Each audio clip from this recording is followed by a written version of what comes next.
23 days na lang, Pasko na po.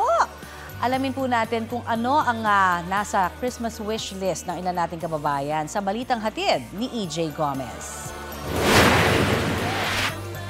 11 taon na raw nagtitinda ng taho si Bok.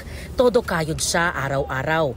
Ngayong Pasko nga, wala raw siyang hiling kundi maitreat ang kanyang pamilya. Sana po maganda po yung araw ng Pasko namin. At sana makagala ng mga bata at makakain ng mga masarap.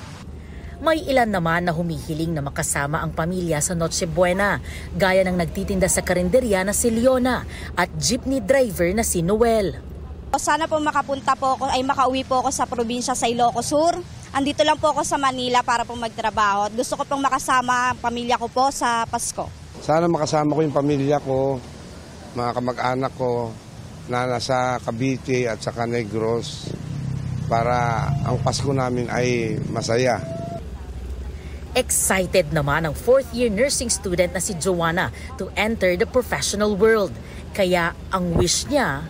Ang wish ko po ngayong 2025 is makapasa po ngayong finals namin sa competency appraisal. Yay! May ilan naman na ang hiling ngayong Pasko, hindi lang pansarili, gaya ng Christmas wish ng may-ari ng tindahan na si Nanay Emeline at tricycle driver na si Victor. Ang wish ko, makakulong na bago magpasko yung mga sangkot sa mga korupsyon para hindi na kami binabaha. Pahirap sa tricycle yun eh. Ang gusto ko po sana, makita ng mga tao na managot talaga sila.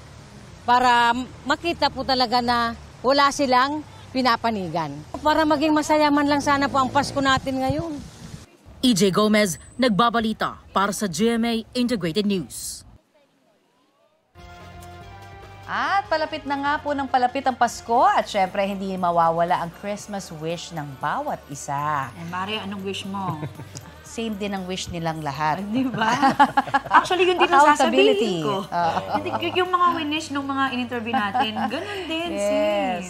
Kung ano yung wish nila, yun din ang gusto ko matupad. Ang dami na natin nag-wish, di ba? Sana matupad na yan. Yes, at ang netizens kaya. Oo nga yan, sabi kaya ng netizens sa kanilang wish sa Pasko. Ito, ang wish ni Kitty, mag-alasin. Ha? Alasin?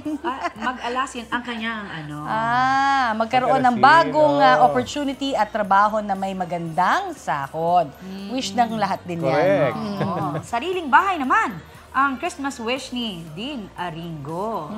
More customers naman para sa kanyang small business ang hiling ni Maria Ciriliano.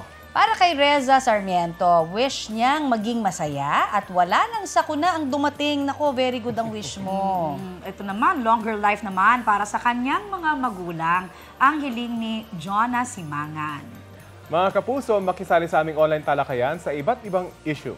Kung may mga nais din kayong maibalita sa inyong lugar, mag-PM na sa Facebook page ng Balitang Hali.